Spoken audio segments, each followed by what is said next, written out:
My guy, my G, my man. Yeah. Straight like that. Gang Green up in this thing. You know where we at. Before we get started, and you know how it's gonna go. Before we get started, let me do this the correct way. Mm-hmm. I gotta stop the music for a serious moment here. Hip hop lost a general, a forefather, well, not forefather, more like a godfather, a gatekeeper, a tastemaker, a legend, a DJ, a mix master. If it wasn't for this man, we wouldn't have had the soundtracks that we have from people like Big Daddy Kane. We quite possibly wouldn't have had Biggie Smalls in the way that we know him now. Rest in peace to the incomparable, the finisher, DJ Mr. C.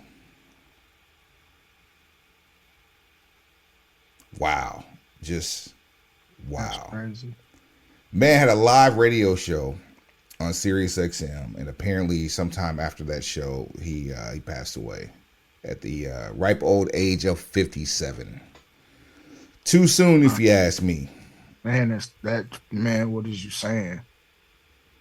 Yeah. That's too early, bro. But hell of a talent regardless. If you haven't checked out any of his mixtapes, I highly recommend 5 Deadly Venoms of Brooklyn with DJ Premier, Evil D, Mr. C is on it too, Tony Touch.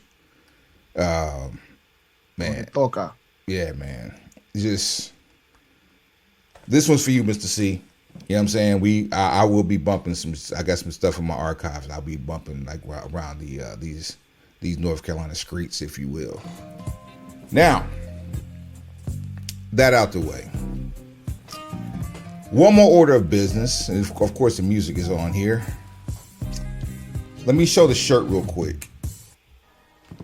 Oh yeah. I'm back. Yeah, that's misleading. Not necessarily. There are people who are suffering right now, suffering in silence. They have no voice. And let's give it up one time. It's your daily acknowledgement. 1,316 days. Number 1 in main events at WrestleMania. Mm-hmm. Roman Reigns, an Apollo legend. He's still with us. But he's no longer the WWE Grand Champion. Still my champion. In my mind, we beat Hogan. No disrespect, Rock. Your cousin is the real people's champion. Over under 50%, that belt comes into play at some point. SummerSlam, over 50%. I think we rushing it. I think we got a little more tread on the tire than that. You think we can dog walk this until Mania 2025? We can do all things. We can do all things with the final boss who strengthens us. and Eid Mubarak to my Muslim people. You see, all of our friends that are celebrating Ramadan. Happy Eid. Indeed. Hey, see what I did there? Indeed. Culturally inclusive. We're culturally inclusive here at the Broken Pencil Booking Company Pro Wrestling Podcast. We're doing our calisthenics. We're doing our warm-ups right now. Yeah, get your 1s and 2s together. This is going to be another sprint, not a marathon. Yeah, we're back on this fast break offense. Well, you know, there's a lot going on, but not really. We'll talk about it because I would have expected more, but I'm happy with where we're at. Today is Wednesday, April the 10th. Wednesday, April the 10th. Year of our Lord. Year of our Lord. I said, year of our Lord. Year of our Lord. 20 and 20, 4 for 4. Would you like fries with that, sir? Not today. Apple slices. Oh, I will never turn down fruit. Pause. Dipping sauce for your nuggets. Pause. Since you give me the apple slices, I'm gonna take it back to middle school. Honey. You've done that recently. Have I? Have I done honey? This is the mood I'm in. Okay. Let me dial it back. Let's go with some mango habanero. Okay. The spice of life. Mango habanero for you. The spice of life. Let the church say. Hey, man. 30 minutes on the clock, please. Let's get it. Your timer starts in now. Okay.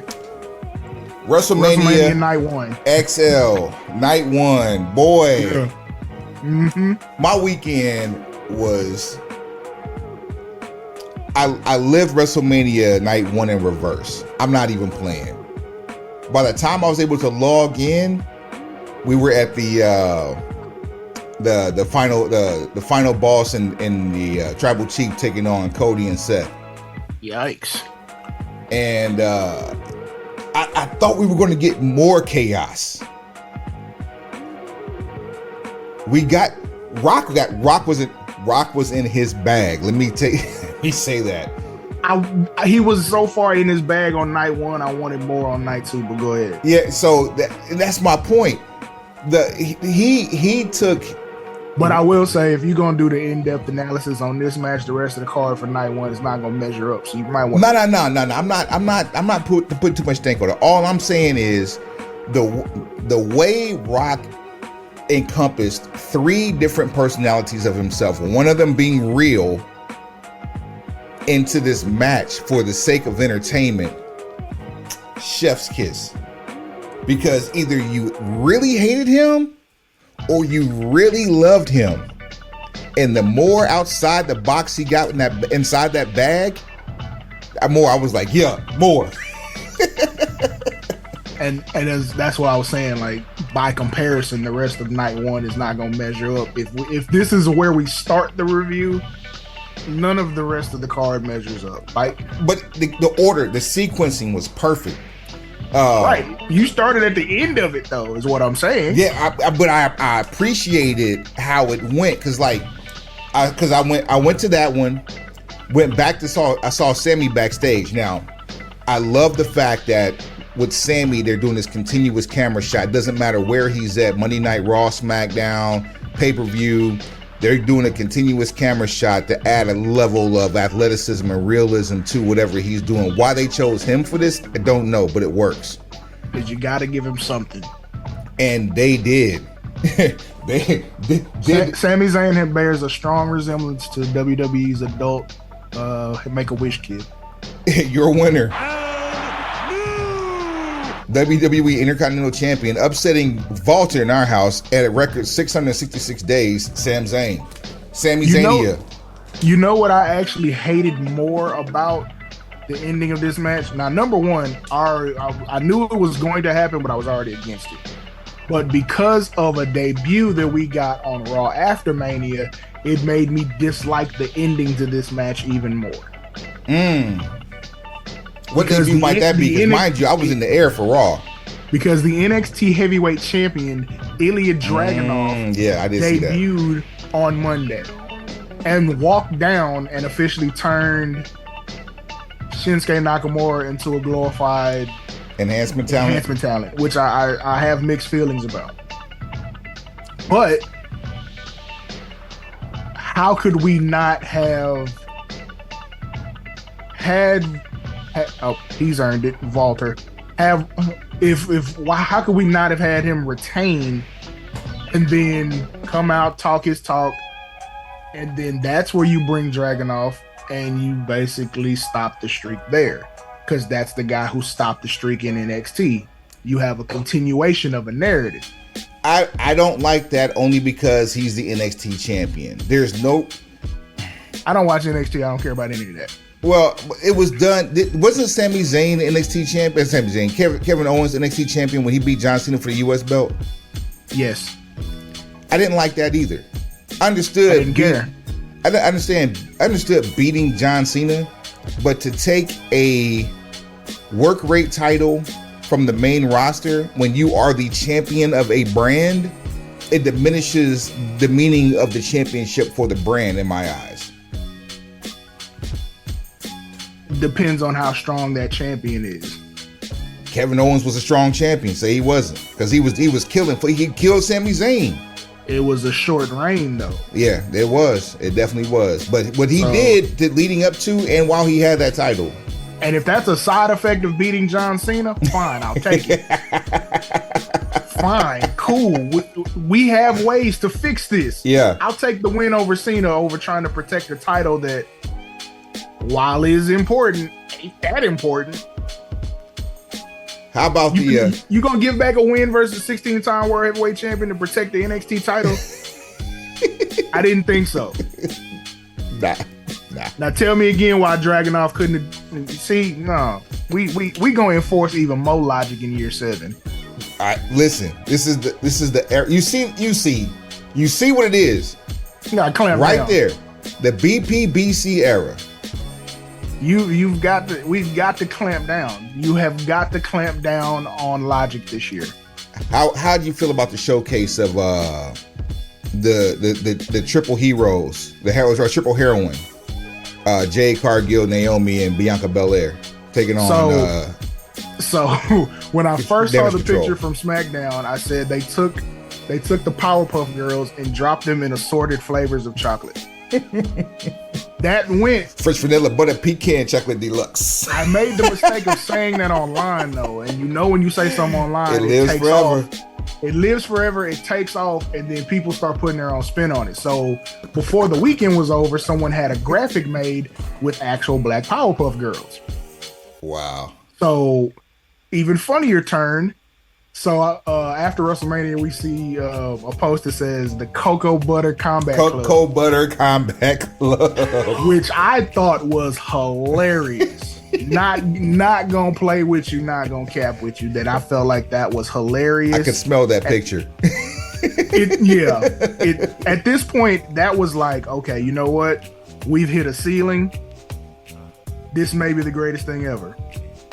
But of course, because of shout out to Broken Pencil Logic and all the members of the gang. Yeah, Gangrene. The official Gangrene. Things got a little more animated, and if I can find this actual piece of media, there were several other names added to attempt to name this crew. Now you got me digging. the Shea Butter Society. The Motions Mob. Who else we got on here? Luster's Pink. Wait, no. That's just they were describing what the photo smelled like Luster's Pink Oil. So hey, you got, if you know, you know. Who else we got on here?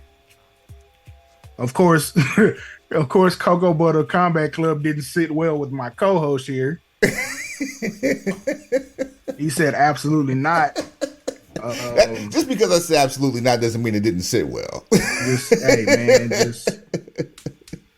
shout out to Don Cloud who says the photograph smells like peach cobbler. Hey, I mean, it's a beautiful time. You can't upset me about this at all.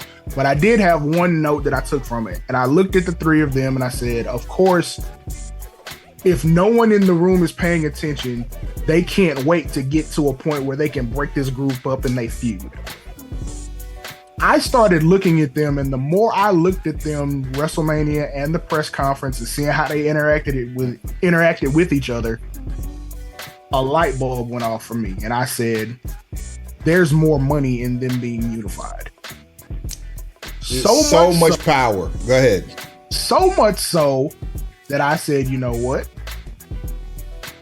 They should be the female incarnation of New Day. You think New Day? The way, okay, think about because Jade is being presented like Big E. You right? Don't even look at it as so much like trying to mirror the members. I mean the effect of the group itself. The New Day has always been able to do what? Keep WWE somewhat culturally relevant by bringing in pieces of the culture from the culture and it being accurate when it's used. there's no more cultured woman on the roster than Bianca Belair. From the girl to you don't go here and all, like, she's a they're able to deliver quite a bit of culture without looking coonish. Yes, that's the word I was looking for, but I was trying to find a different version of it.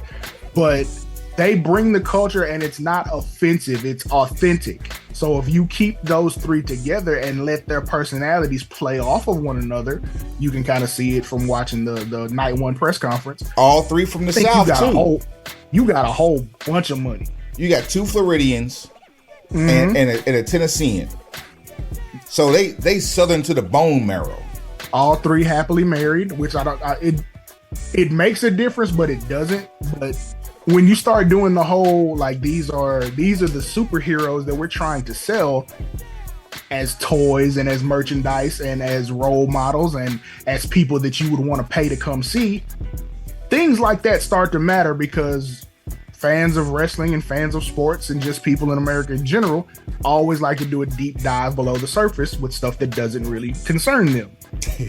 So when the stuff that doesn't concern them is actually good, cool, let's exploit it. Car crash, 6-man tag team, 6-team tag team match for both straps. The man of the night, our champion, he should be yours. With the big win at WrestleMania, R-Truth gets a tag team belt and also gets his first WrestleMania win in the process.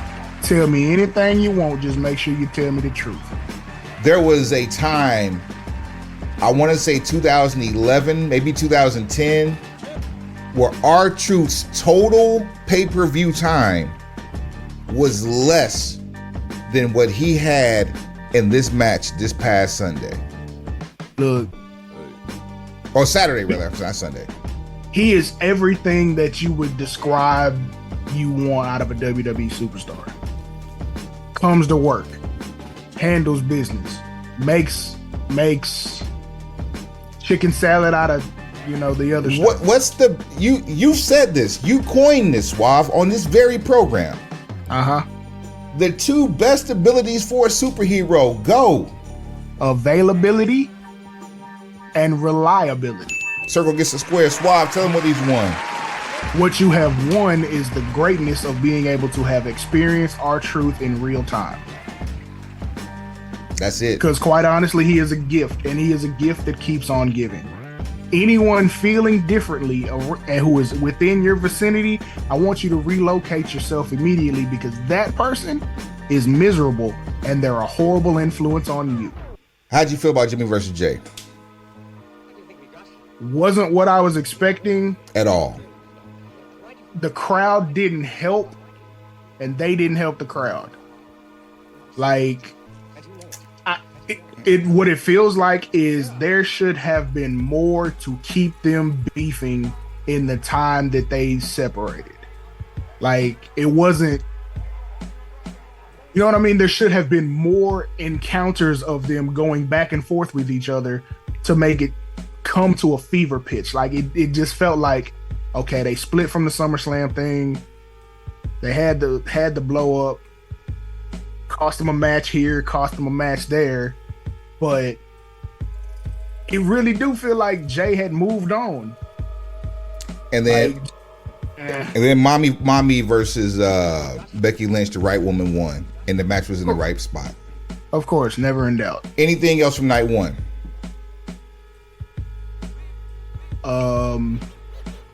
Actually, no. All right, take it to night. Oh, how was the commentary? Because I hadn't listened to the commentary yet. I just saw matches from night one. I mean, it was cool. Like, I can't. Okay, good. You said it was cool. That leads me to night two. From what I heard, night two, they got active. Some people, they did, but also some people are putting a 2 on the 10. Okay. But we'll go through it. Start with the first match. I'll give you honest feedback about how active they got. Seth versus Drew McIntyre. CM Punk, he did just enough. he didn't bury anybody, so you could tell he was kind of he was working with it. Everybody was working together for one common goal. He got enough funny lines off. He got enough slug shot, but he didn't bury anybody in the process, and it actually made the match a little better than it even already was. And in that match, we had a winner. Two. Whoa. And two. Damian Priest holds the belt for a whopping 5 minutes and approximately 37 seconds. Because you out there jawing. You out there lip boxing. You can't get no more wins tonight, Drew. Go to the highs. And you got your cash in, and you end up walking out of the empty-handed, Drew. Damian Priest. Trending for two reasons. Damian Priest is your new participation trophy champion. Yeah, so for those of you who don't know about our friend Damian Priest's trending, it's one, he cashed in being Mr. Senior Money in the Bank and transitioned that into World Heavyweight Champion. And then Twitter decided to transition him into another hashtag that started trending. One I will not repeat. I'll repeat it, and I'll tell you why I'll repeat it. Okay, go ahead. Because Rhea Ripley called him that on Instagram. She went over the line, and I'm not 100% certain that's an actual response of hers. Because all right, if they have a department like Daniel Bryan, then someone's getting fined, because this is conduct detrimental. Not verified. I'm with you now. I'll leave it alone. But you can do your Googles. If you know what we're talking about, laugh with us, because it is hilarious. Yeah. and then it transitioned again. So Drew had a version he could use on television. So shout out to the Bondage Undertaker. Man, his hair weave was giving Toronto Raptors. Oh boy, yeah, it was giving. Yeah, it was giving Toronto. The six. What Bobby Lashley, Street Profits taking on Paul Ellering and them. the final testament. Give them some. You know what? In Philadelphia with that shirt on. My God, what is his name? Bully Ray? No. Shout out to Bully Ray. You know, he did his thing. He made that check play. Yeah, he did. He secured that bag. I know he did that much. What? I'm drawing a blank on his name. He's the leader of the Final Testament. Oh, Karrion Kross. Yes, Karrion Kross with that ECW shirt on and like the scraggly beard but the uneven mustache. He looks like an ECW original. He looks like he would have run, run opposite Tommy Dreamer or something. He would have fit in. He could have been part of the team with like Shane Douglas. He'd have been like Raven's closest homeboy or something. the one that didn't drug out. Right. Oh, that's ridiculous. But yes. What else do we have? Because we leading up to the end there.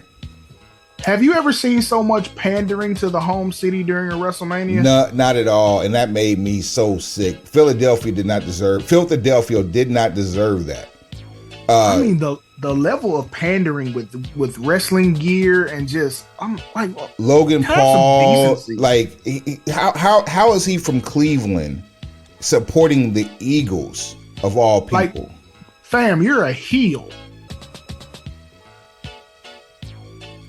Like, if we really playing heel games, like, somebody should have came out dressed in Cowboys colors. If we gonna be active about it, like, if you really trying to get some heat, like, do something. LA Knight versus AJ. Hey, do something. LA Knight versus AJ. The lead up, all of the press conferences, the at home fights. They tried hard. That was way better than the match. The match was good, but it wasn't as good as the outside the ring stuff. Logan Paul versus Kevin Owens and Randy Orton. It was creative. It builds Logan as the chicken heel even more than what we already knew he was. But he's so I don't even want to give him the credit, but he's so talented, man. He does a good job in that ring. I'll give him that. Bailey versus Io. I was in and out on this. Well, winner and new. Winner and new. Yeah. I got the result I was looking for. It didn't really hold me crazy, but that's nothing against them. And then before we go into the main event, let's talk about this real quick. God MC goes into the Hall of Fame, and they give him the curtain jerker at the Hall of Fame. Do you think that they should have waited on that later in the show, or you think that him kicking it off was the right move? I haven't watched it yet, but oh, you have not? No. The new rule of thumb is to put in these situations, because you're later in the evening and you're essentially booking your card backwards. You put your main event on first so that everybody sees what they came for, and then trickle the rest of it out. So I'm cool with it. Yeah. So yeah, they had already sat through SmackDown. So yeah. Yeah, and it was Paulie was great. I really, no disrespect to Connor and the Connor's Cure, but I'm so glad we're done with the Connor the Crusher Award. I'm so glad we're done with the Warrior recipient. Like, all that is, I do think they do need to pay tribute and pay homage to hands, referees, production, like, certain people in positions that are not appreciated do deserve. Jim Johnston, like CFOs, like, they should be in the WWE Hall of Fame. If Jim Johnston is not, that's a travesty. But I will say, with this being, as I thought it was disingenuous to have Thunderbolt Patterson on there until I found out that this was 100% Triple H's doing, and it was everything. The word is genuine, and if this is indeed the Paul Levesque era, welcome to it. I'm here for it all. That takes us to our main event: Cody Rhodes versus Roman Reigns. Bloodline rules. Chaos. In-house chaos, because I expected some out-house chaos, but we got nothing but in-house chaos.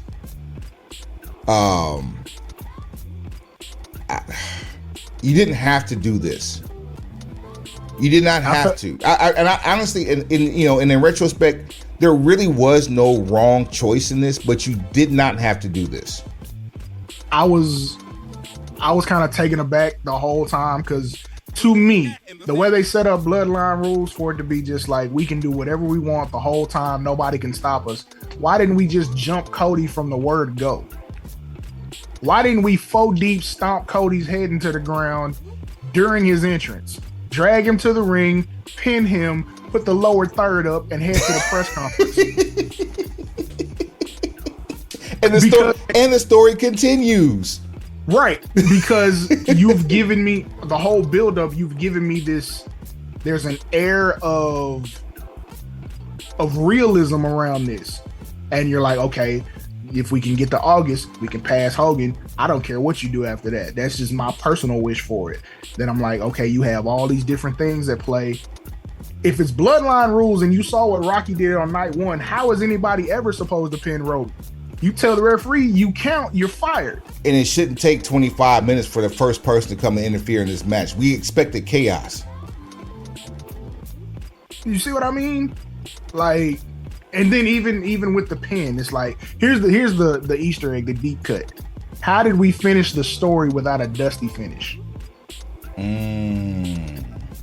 But could you have a dusty finish in a no DQ match? You can do whatever you want because it's Bloodline rules. You've already established that. There you go. Yep. You can do whatever you want. If you have not watched the press conferences, both of them were gems. But specifically night 1, and more specifically, The Rock walked off.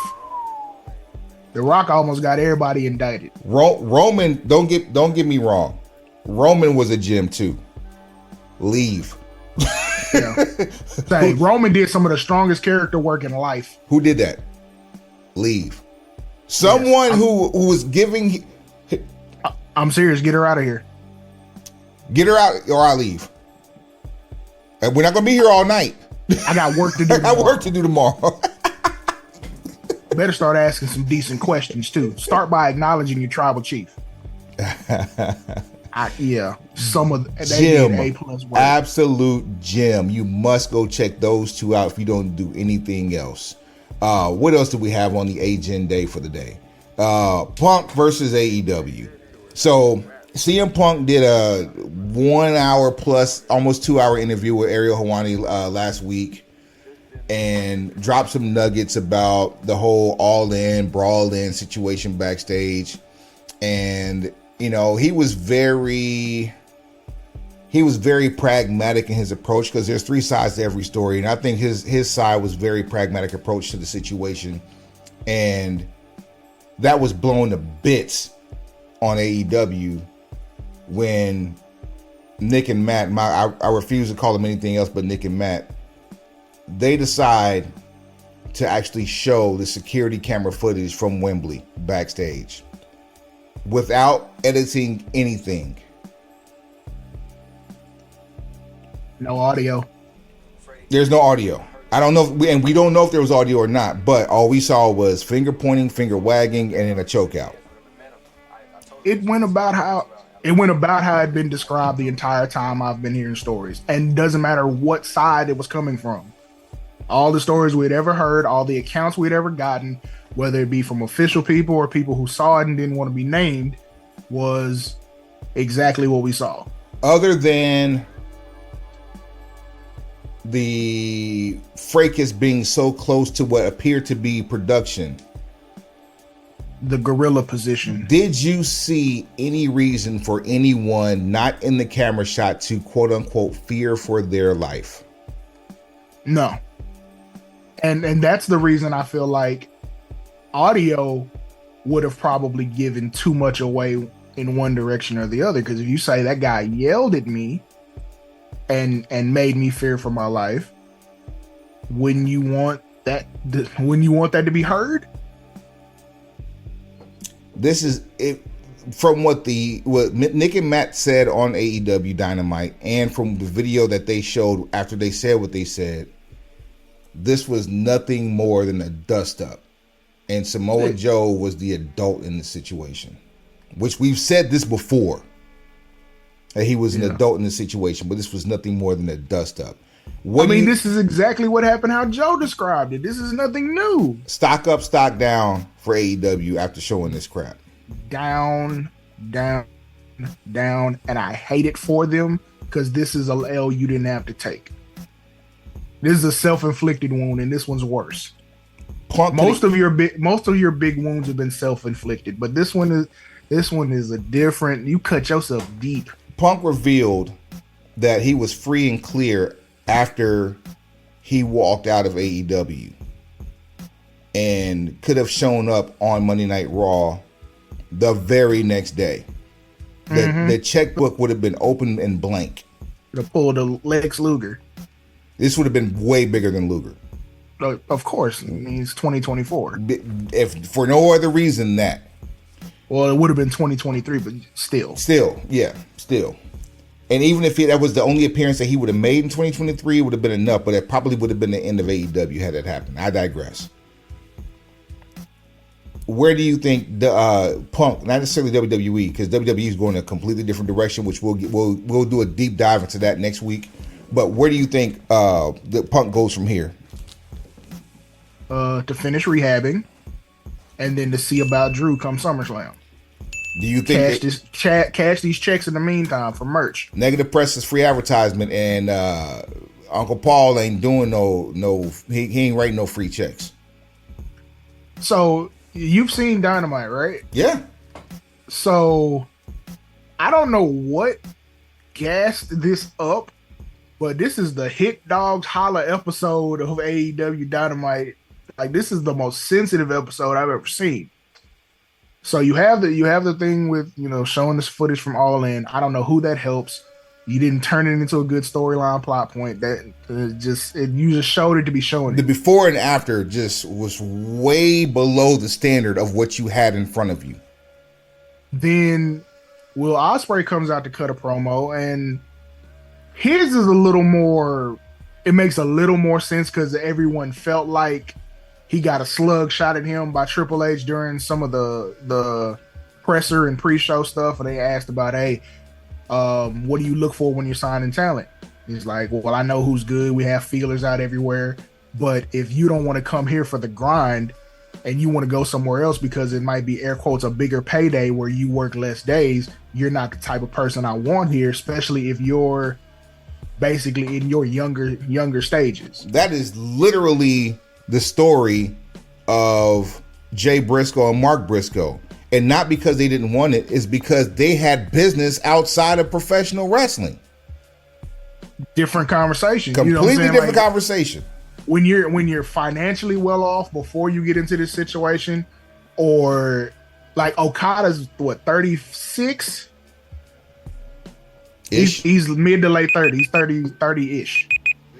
We in overtime. Okay.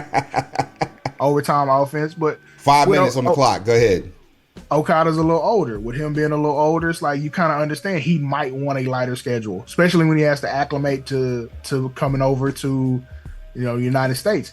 For the longest, Walter didn't want to come over to the United States, so he needed some acclimation time. I think they would have said the same thing about Will Ospreay, and I guess he took offense to what was said, and he decided to cut a promo and try to shoot a slug, and I'm like, I really hope, if nothing else for Will Ospreay, that AEW has got their visa issues under control.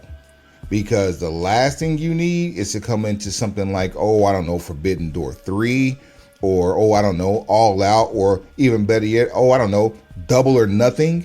Right. You're doing all this international flying and on the company dime, I'm certain. So it's not so much of a flex to call flying first class intercontinentally every week a flex about how I'm on the grind.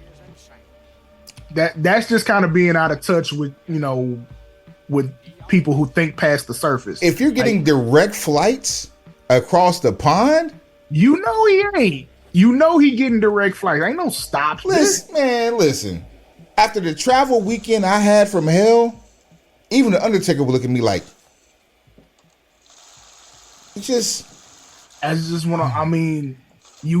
you can't claim you got it out the mud and you taking first class flights internationally every week on the company dime. If you're not waiting in security lines, if you're not being diverted, if your flight isn't being canceled, which I completely understand that he's probably lived that life, but you're not living that life right now, and you're still in your 20s, and you're not living that life right now. So let's. There's people that got to their 40s and still had to live that life. Don't start banging on wax when life is good. Like if you was gonna do that when you still struggling. Life is good now. Don't start banging. I got a plastic bottle of spring water as opposed to my usual glass with bubbles in it. That's a problem for me. I drink Fiji. It's the wettest water in North America. The wettest water. It's the wettest water, son. You feel me? Like, I understand you want to get your lick back. You got to shoot your slugs off. You got to defend yourself. But yeah, that please get out of here with that. And the fact that y'all had to build a world title eliminator match with a Rhodes versus a Samoan on Dynamite. I didn't even think about it like that. That is T-move for real. Oh my God. I didn't think about it to that extent. I'm just like, okay, you're gonna play off the fact that Cody's probably finna finish his story. Let's see what we can get done. I didn't even take into account that Joe's a Samoan. Because his name is Samoa Joe. It's the lowest of hanging fruit. You look over it because it's part of his name. It's like, when you're a deep thinker, you don't look for low hanging fruit. But when I saw that, I'm like, first of all, this can't be for the belt, because if it's for the belt, you can hang it up. Being an eliminator match, now Dustin has a shot at winning. Only because of the Swerve tie-in. But we knew full well Dustin wasn't going to win that match from the giddy up. I'm just happy they gave him the respect and put it as the main event, because for them to open the show with that would have been ridiculous, and they tried it. Dark side of the ring. Boy. I think we got a new candidate for wildest episode of all time. I jumped the shark at the beginning of this season with Buff Bagwell. That's what you thought, huh? Chris Cole. Yeah. You don't throw rocks at a man who's got a machine gun. Jack is still number one. Chris Cole is right underneath him. Like no DDO, no doubt. He say I tuned out a couple times because I was like, hey, this is wild. I gotta come back and watch this while I'm focused. I'm pretty astute in my late 70s, early to mid 80s territory game. Right. I'm familiar with Mike Boyette. Okay. I had no idea about this Chris Cole character, but oh my goodness. This episode is not even for children. Nah, at all. Like, they gotta take a break. If they don't come back next week, I'm okay with that.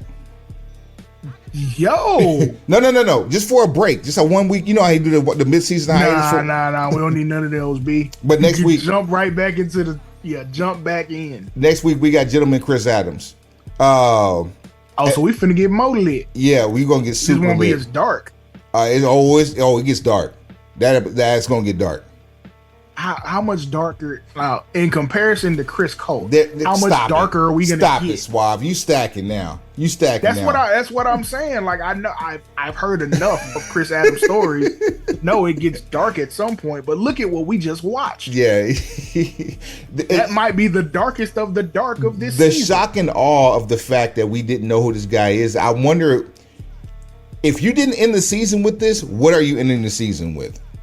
It was my first time seeing him, but because of other programs that I frequent, I've heard the name, heard a couple of stories about like this dude was wild, had never heard any of those stories told in detail, and had never seen what the guy looks like. I'm trying to find, because we talked about it before on a previous episode, but I want to find out. All right, season 5 revealed. Let's see what we have here. Okay. They're probably going to end it with Angle, will be my guess. But we have... Who is affectionately known on the internet as Perk Angle. Yes. Hey, we didn't make that up. Black Saturday, Sandman, and Perk Angle is probably going to be the last 3 we're going to get this season after we get Chris Adams. So I would probably say we're going to end it with Perk Angle, but in Black Saturday will probably be the come down for Chris Adams. Because Sandman, we got to build back up. So hopefully we get more New Jack stories out of Sandman because he's still with us. So I'll go Sandman as the come down from Chris Cole. I'll go Black Saturday to end. Really? Yeah, just because. But you know, that's a really short story, Black Saturday. But I would like to see how they stretch this to 45 minutes for a viewing. That's what I'm saying. Like, if it's short like we know it, and they got 45 minutes out of it, the story can't be as short as we've heard. Yeah, there's always more. I think Black Saturday will be like a sleeper, like the steroid trial episode was. Don't worry, the marathon's over, or the sprint's over. Where the marathon continues. Show at brokenpencilbc.com, brokenpencilbc@gmail.com. That's at brokenpencilbc on all things social, at brokenpencilbc on what? Everything. And Suave, you can do me a favor. We're going to do this one more time because we need to. This is your daily acknowledgement. 1316. One more time for DJ Mr. C. And now we can take him to the house. Pencil pushers. Like, rate, subscribe, share, tell a friend, tell that friend to tell a friend, and then tell that friend again. Heads up, pencils down. I have prepared a statement to ingratiate the listening and sometimes viewing audience about my whole stance on this big 3 beef.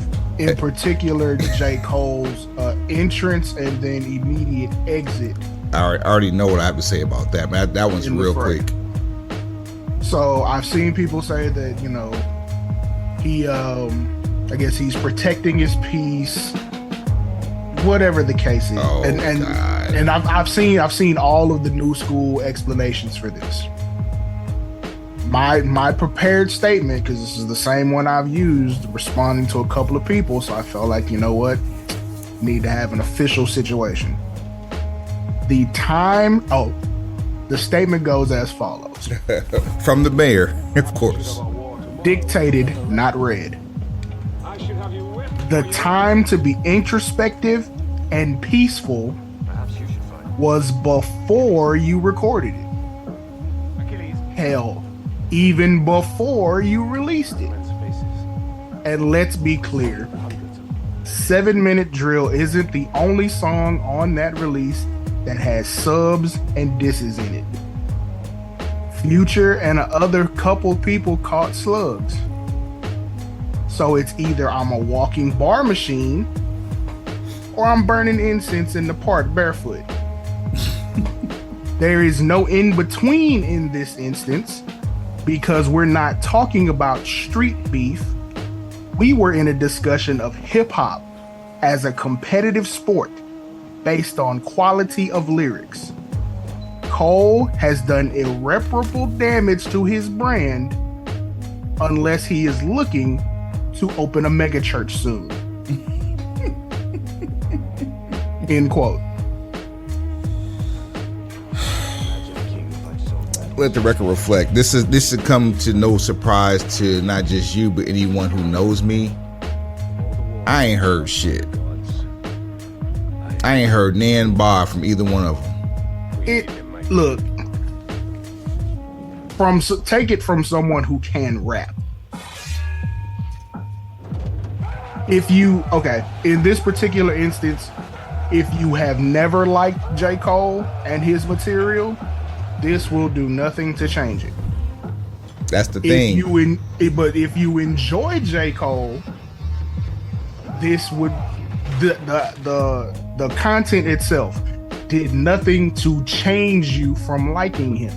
He gave you what he always gives you. Thing is, you can't jump on these features and these, random drops rapping about how great at this you are, how much work you put into it, which you can hear it. Like people with bars, you can hear that he is putting this work in. So every time he says he's putting himself through writing drills and making himself, produce to get better, you can tell when someone's been shooting in the gym. J. Cole has been shooting in the gym. Problem is, when it was time to go to the rucker, you fake rolled an ankle. You shot one shot and then sprained your ankle coming back up the court. He was playing with a ball. He was playing with a ball boy, and when it came time for an actual game, he decided to roll his ankle. No diddly dee. No ball. Don't insert any ball boys. No ring crew. No ring boys. None of that. It's hard to come back from that. Like, how do you swing first and then wave the white flag? I'm gonna tell you, and a lot of people weren't aware of this. The only reason why I was is because I'm 20 minutes away from ground zero. Mm-hmm. When Kendrick dropped that verse or whatever he dropped 2 weeks ago, on Futures, we don't trust you. Whatever it was, don't even matter what it was. Everybody wondered when he was going to say something. And I knew the exact date it was going to happen. And I knew that date was going to be Friday, April the 5th, year of our Lord. Year of our Lord. I said year of our Lord. Year of our Lord. 20 and 24 for 4. Far as with that? Hell no. We on a diet today. Are we recording? Yeah. The visuals? No, just audio. Visuals. Why are we doing an intro? I'm just doing this shit for the conversation's sake. Because I'm gonna give you a date, I got to say year of our Lord. Interesting.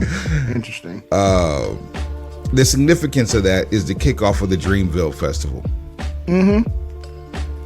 Why would he not drop an album before the start of the festival. Totally understandable.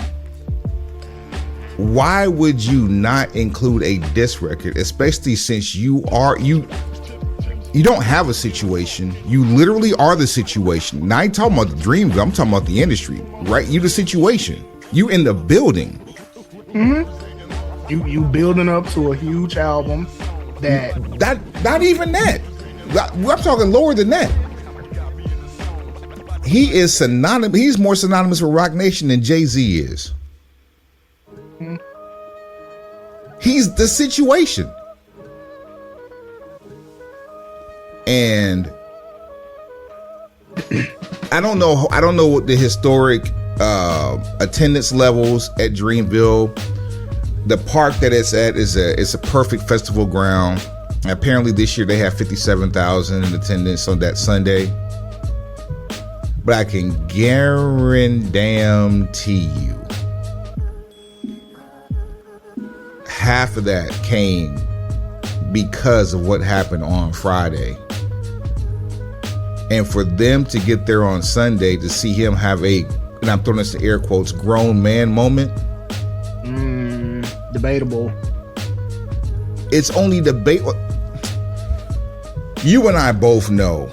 Because again, like from my prepared statement, if you're so mature, you're so grown man, you're so forward thinking, you're so about your piece, then you wouldn't have done that.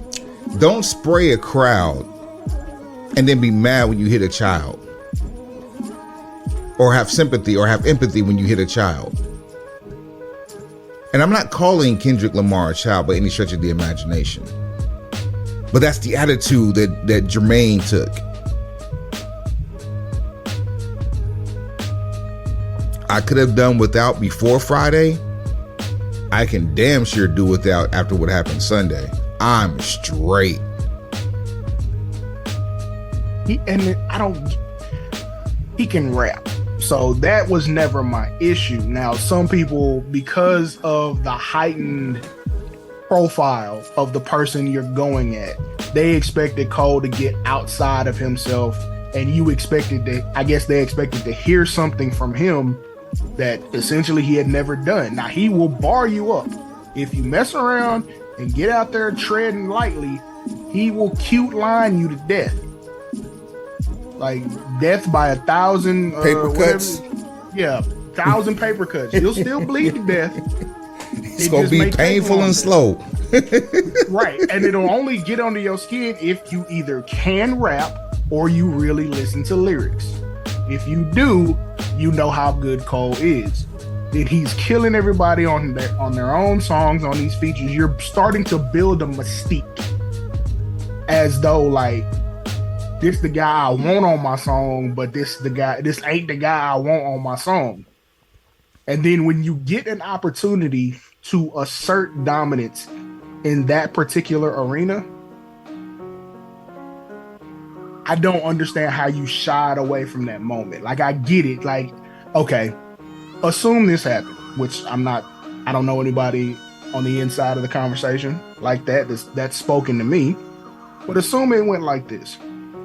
Kendrick Layton got off on his verse. To me, most of it seemed like it was aimed at Drake. Like, J. Cole actually was the child in the crowd. He caught a stray and wasn't supposed to. J. Cole decides, okay, I got some stuff to get off my chest anyway. I got a whole list of diss records. Because like I said, there are multiple people who are either linked to or outright called out in these other songs. Mm-hmm. So I can see that energy kind of like, okay, cool, you think I'm playing, so let me just go on and walk down and get everybody at one time. FAAFO. You know what I'm saying? I like that energy if that's what he was bringing, because it's like, look, you don't fool with these people. You're not gonna be taking pictures with them like that. If we're just at the point where you want to say, I'm done taking the high road, I'm finna walk down and get everybody, I'm with that. Because again, we're not talking about any of the things that social media or media tries to demonize rap for. We're not talking about anything that happens in the streets. He said media. Yeah, like either one, because sometimes you can't tell the difference. Right. No one's trying to create, East Coast, West Coast beef volume 2. No one's trying to get into any sort of check physical altercation. We are talking about rap. We is rapping here. Not R&B, not country that Beyonce's on top of the charts. We talking about rap. Bars.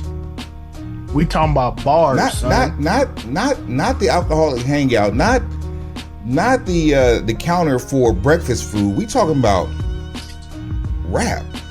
Bars. So when I say he's done irreparable damage to his brand, he said it himself. I got here off of bars, not controversy. So how are you going to get on any of these good songs and say anything about how superior of a lyricist you are when the opportunity was given to you to show said superiority and you bowed out? That bowed out. You just took a hot, steamy shit on your body of work. Went ahead and took a knee. But let's assume when Kendrick dropped his verse and then, the album's in the way, so we're going to let it out. We're going to get that energy out. And then, let's say Saturday, Kendrick calls him, is like, you really wasn't a target. It really wasn't, me and you good. You really wasn't a target. You just happened to catch a stray because I said the big 3. And then all of a sudden, Cole wants to have a change of heart about it. I don't know if I would have. I don't know if my concession. No, first of all, I'm not having a concession speech. So that's start with that before you say anything else. Start with that. Yeah, I'm not having a concession speech. And if there's anything that's like a concession speech, it would be like, hey, after I recorded this, spoke to the homie, we worked it out. It's a ceasefire on my side. I meant what I said when I said that, because when I said what I said when I said that, that's how I felt. We good going forward, but them bars remained. Especially if I didn't cross no real lines, and I air quotes kept it hip hop. All right, live with it. If you should ever want to go revisit this again, here's where you start from. So yeah. Ooh. And mind you, the might delete later ain't been deleted. Might. We knew that from the jump. That was gonna be the case. We knew that. All right. Anyway, we can go ahead and get this thing moving. I got one article I need to bring up, and then we can get it moving. Hold on 1 second. Let's see here.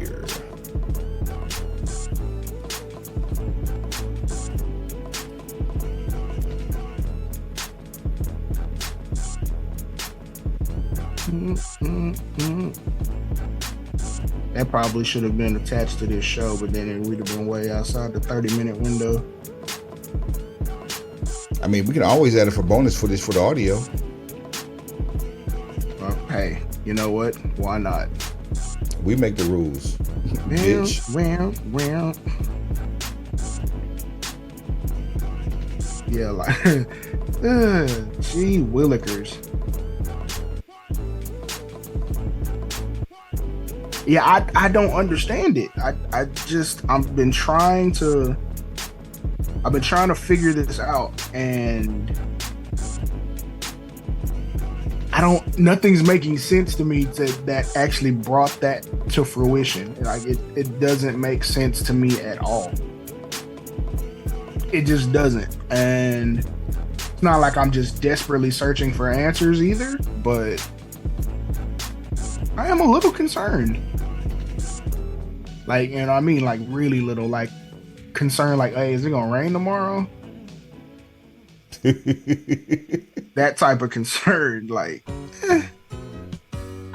I'm gonna be good regardless, but I kind of want to know what's happening out here. Okay, so I'm not gonna talk about this. Hold on. First and foremost, there's that already done.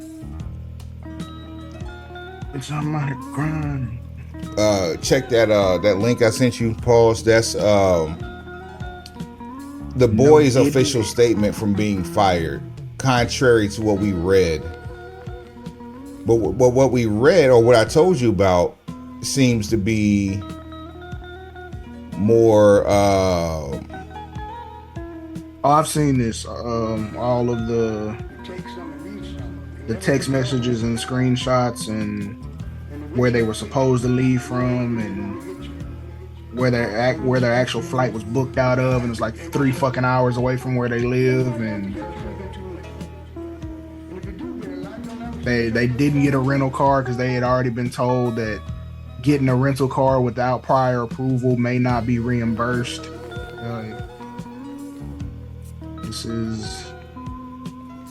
This would be like officially strike 2 against the travel department. I wonder what strike 1 would have been. Having your main eventer ride the tube, no Diddy. No Diddy, no doubt. No Diddy, no doubt. That's a pretty. Did I go with you over this via text? Because I don't remember if I talked to you about it or not. But did you hear the other reason that possibly that they would have gotten axed along with the other 5 talents that got cut? No.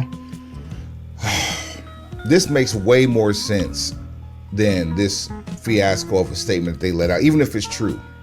This what I'm about to tell you makes more sense. Eddie Kingston. Eddie Kingston, Collision, Jericho, and I throw that in asterisks. Daniel Garcia, Swerve, and I'm missing somebody. But all of these people have songs that require licensing agreements. And the amount of money they're spending on licensing agreements for the Collision theme, and I don't know about Jericho, that's what I threw him in quotation marks, but we are in a question mark, but the other person who I'm missing in this whole thing is equivalent to the amount of the salaries of the people that they cut in totality. Well, if that's the case, damn. But also, that's one of them. Well, this one of them real ninja calls you supposed to had been able to make a long time ago. It's like, look, get your G's on the phone. Listen, if I can cut these 10 people that are never on television and for the most part are inconsequential to the bottom line, and I can keep the sync licenses that I have for the stars I'm trying to make on television, that's a business decision. I get it. I understand. It sucks. But though that's probably 10 people who should have been getting per diems. Instead of being signed to actual deals. Bingo. Instead of being on contract, and you should have been getting a per diem. Because now you look like a bad boss because you put a thing ahead of, or things ahead of people. I actually don't think he looks like a bad boss. Like, if we being G, and we should probably be recording now, but I don't feel like he's a bad boss for that. Those are the cost-cutting decisions that you would probably have to make. Now, just like, okay, what CM Punk's called a personality. If you were going to continue to license that record, and that meant, and this is funny as hell, but if it meant firing Colt Cabana to keep Colt a personality seat, he up out of there. His ass is out of there. So hold on. As fast as I can get the paperwork. As much as I agree with you, like, because that puts a whole different spin on it when you throw that man's name in there. That's next level. That's special right there, bro. That's special. I'm a little bit better than average at this. And the people who, like you said, the people who got fired, it's unfortunate, but they weren't. It wasn't like that they had the star power. Like, it would be different if they said, like, Dax got fired, but Cash got to stay. Now it's like a lottery. Listen, hey, and the reason why Dax got fired was a professional judgment call, not something that happened backstage or politics. You know, like just some fuckery. But anyway, I didn't want to record that part on the show because that's strictly rumor and innuendo, considering official statements have been released from Khan and from the boys. So I mean, that would be the kind of shit where, you know, that's one of those like, oh, that does make sense. Like, I don't feel bad about having, if we were to put that on the show, I wouldn't have felt bad about that. That's not a libelous statement. That's just like, oh, here's something else to consider. Yeah. That's hip hop to the nth degree too. Because I mean, at some point, he gonna start getting tight with his money. Some people gonna lose out. Ain't gonna be a whole bunch of favorite nations. He gonna have to sever ties with somebody he thought would be there till the end. You thought. Decisions are gonna have to be made. All right, let's get this shit moving, man. I love the energy, bro. Love the energy. Ooh wee, you folk out here playing games.